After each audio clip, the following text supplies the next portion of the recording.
नमस्कार, आपका स्वागत है हमारे YouTube चैनल पर। आज हम आपके लिए लेकर आए हैं एक बहुत ही विशेष और पवित्र कथा पारिवर्तिनी एकादशी की।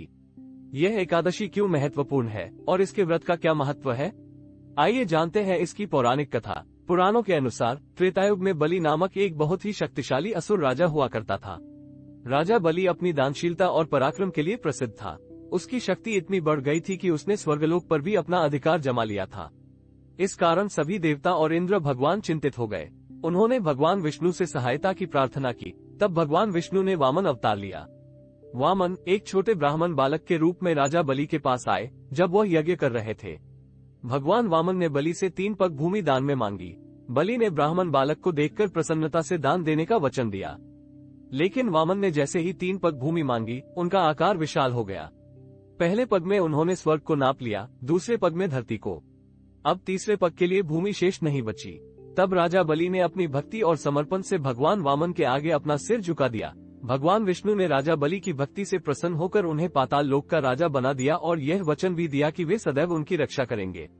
यही कारण है कि इस एकादशी को पारिवर्तिनी एकादशी कहा जाता है, क्योंकि इस दिन भगवान विष्णु अपनी योग निद्रा में करवट बदलते हैं। पारिवर्तिनी एकादशी का व्रत करने से व्यक्ति के सभी पापों का नाश होता है और उसे मोक्ष की प्राप्ति होती है। इस दिन व्रतधारी को भगवान विष्णु की पूजा करनी चाहिए और पूरे दिन फलाहार करना चाहिए। अगले दिन द्वादशी को व्रत का पारण किया जाता है। इस व्रत को करने से भगवान विष्णु की विशेष कृपा प्राप्त होती है। पारिवर्तिनी एकादशी का व्रत विधि। इस दिन व्रतधारी को सुबह जल्दी उठकर स्नान करना चाहिए और भगवान विष्णु की पूजा करनी चाहिए। भगवान विष्णु की प्रतिमा के सामने दीपक जलाए और व्रत का संकल्प ले। पूरे दिन भगवान के नाम का जप करे और व्रत के नियमों का पालन करे। व्रतधारी को फलाहार या एक समय का भोजन करना चाहिए और अगले दिन द्वादशी तिथि को व्रत का पारण करना चाहिए। इस व्रत को करने से व्यक्ति को सभी पापों से मुक्ति मिलती है और वह मोक्ष की ओर अग्रसर होता है। तो दोस्तों, ये थी पारिवर्तिनी एकादशी की कथा। अगर आपको ये कथा अच्छी लगी हो तो हमारे चैनल को लाइक करें, सब्सक्राइब करें और इस वीडियो को अपने दोस्तों के साथ जरूर शेयर करें। भगवान विष्णु की कृपा आप सभी पर बनी रहे।